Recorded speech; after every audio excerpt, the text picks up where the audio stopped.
Hello, hello out there, everyone. Welcome to my channel, The Reconverted Catholic. I am CV. As always, I appreciate you stopping by. And as always, I'd appreciate it if you would please subscribe to my channel and like or not like my videos.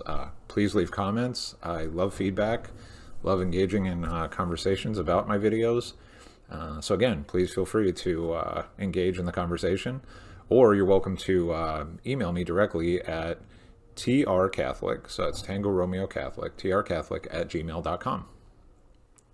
So I had earlier today, I had just that idea pop up, like light bulb here, about some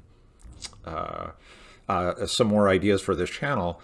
And it occurred to me, okay, so I love to read, I'm a voracious reader, and I've read a lot of books on theology and Catholic faith and on Christianity and other world religions and spirituality and a whole wide array of topics. And I have many favorite books too, like books I recommend. So I thought, so why not start a video series here on books I recommend to fellow Catholics, or even to the rest of the world. Anybody who visits this channel wants to learn more about Catholicism and Catholic Christianity in general. So today I'm starting with a book I just actually finished here within the last week for a class I'm taking on, or actually towards a certificate in Catholic apologetics. And and that's part of what prompted this idea, because I thought, okay, well, I really enjoy the book, and I recommend it, highly recommend it to anybody who hasn't read it yet. So why not talk about it?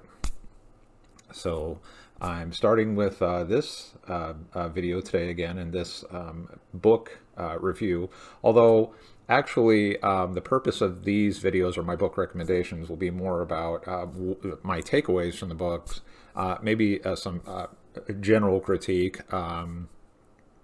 although for books I recommend, they'll be mostly positive, then I'd say negative, but not really a full-on formal, book review and, full critique. This will be more about just, again, main points that I've, drawn from the books I've read, and, and then share them with you. And of course, you're welcome to give me your perspective if you do have, the chance to read the books I do recommend.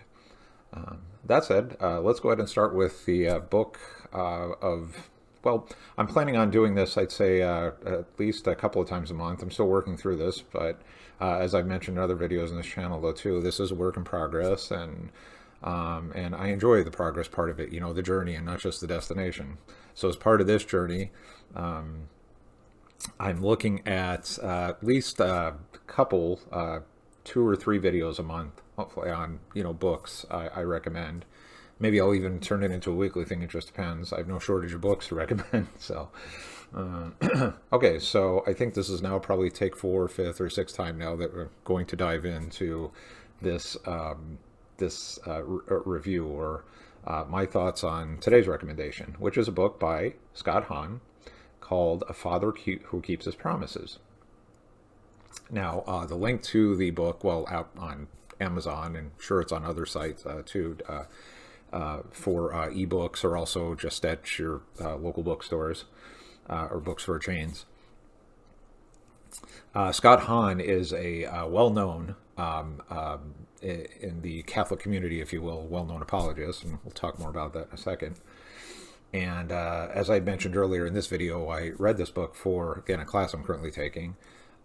Really enjoyed it, particularly because in another video I had released recently, it was on dialoguing with, that series, dialoguing with doubters. And in one of the videos, I talk about, arguments that atheists have, against religion and say, Christian faith. And one of those videos had to deal with the moral argument, and in that video I give resources or links to videos that talk about the Old Testament versus the New Testament, the God of, the Old Testament versus the God in the New Testament, the perception about that, and actually a lot of the misconceptions about that, that are there 2 different gods of the Bible or what.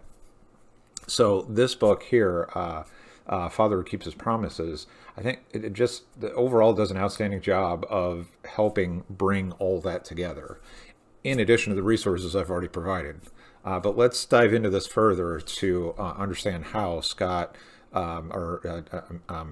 Scott Hahn approaches how the Bible is a complete book of God's love for us and as us as His family, His our family bond with God as His creation. So this will make more sense here as we go through my takeaways in the book. So let's get started with that. As most people familiar with Scott Hahn know, those mostly, I imagine, fellow Catholics or maybe even Christians from other denominations may be familiar with his work.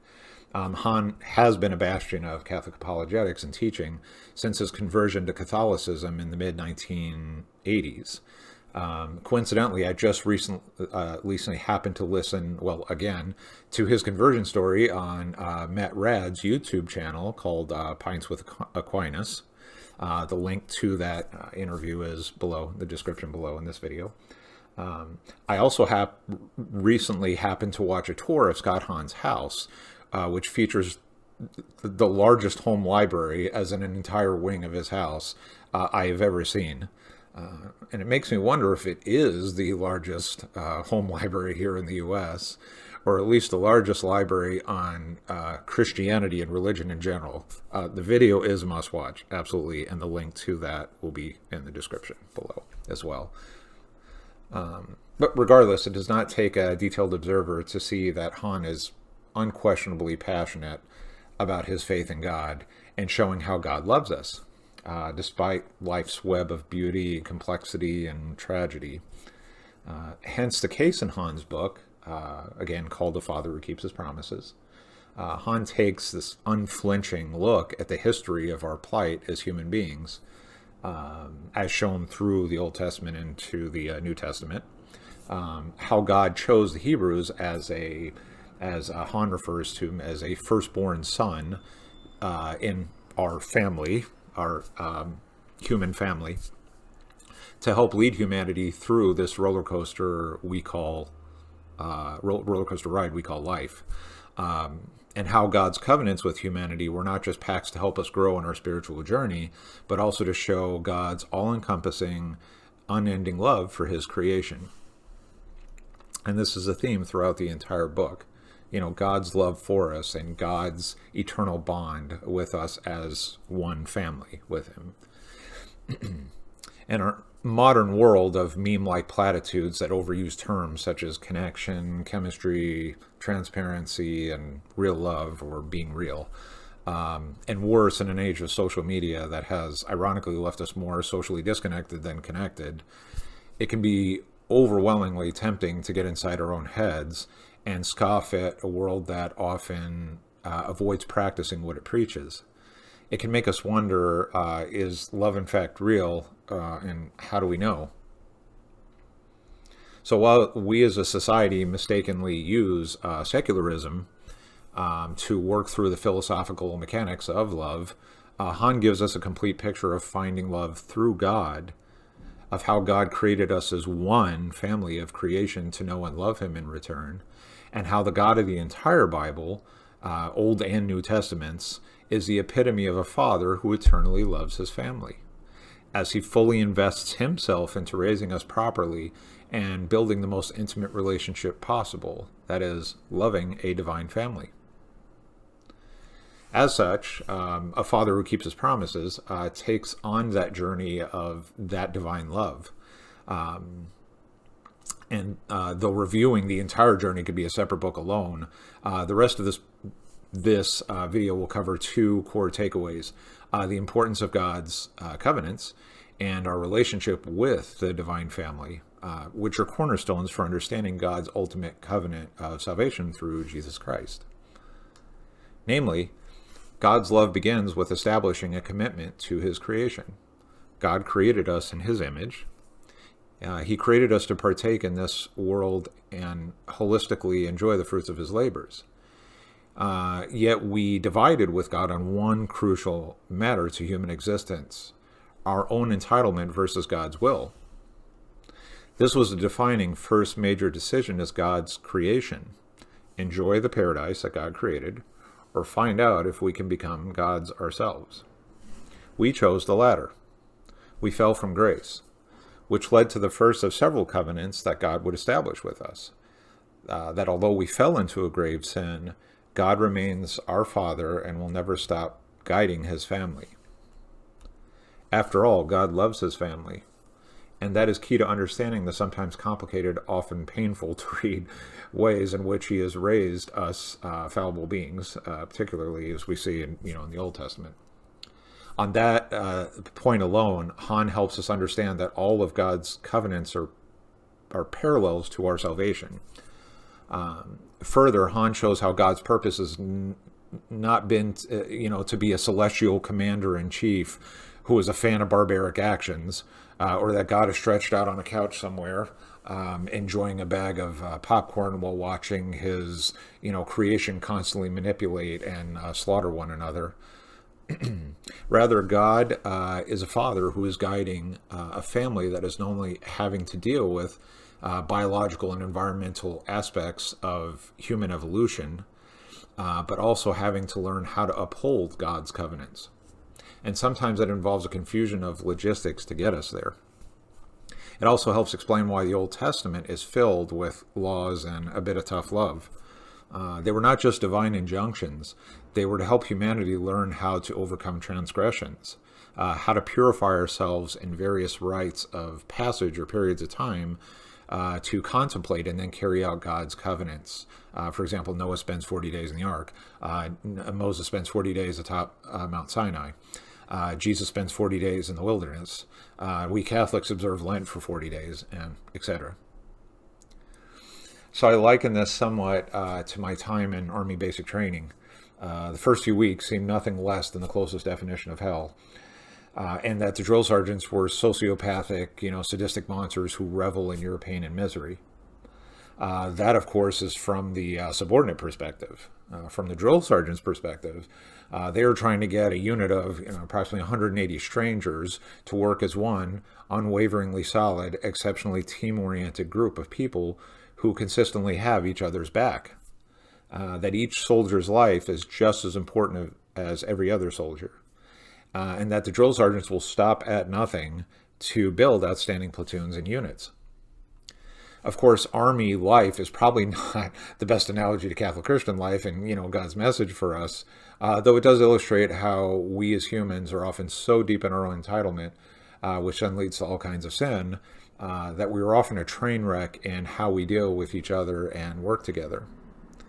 This circles back to why Hahn so emphatically talks of God's love throughout a father who keeps his promises.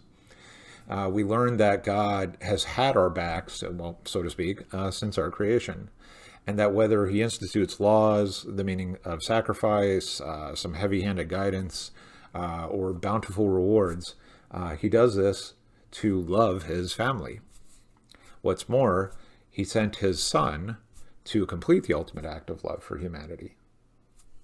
It reminds me of reading in actually this week's liturgy from Paul to the Corinthians. If God is for us, who can be against us? And isn't that real love from a, father who keeps his promises? So again, two takeaways from Hahn's book. That God created a family. Okay? And in creating that family, he is showing us love, how to love, how to love God, how to love each other, how to be as a family together, and that God has provided covenants to help us understand that relationship with him. And it really does boil down to that. And of course, ultimately boils down to our salvation through Jesus Christ. That's at the core of it. So once again, I highly recommend this book. And again, a link to this, to the book will be below, as well as, again, the other links I mentioned, too. Again, have to check out the tour of Mr. Hahn's library. It's, again, it's incredible. And again, we'll be posting more videos, book recommendations here in the future. Hope you enjoyed this one. In the meantime, again, please feel free to leave comments, like, subscribe. Let me know what's going on. Let me know what you think about this. And see you next time. Thanks.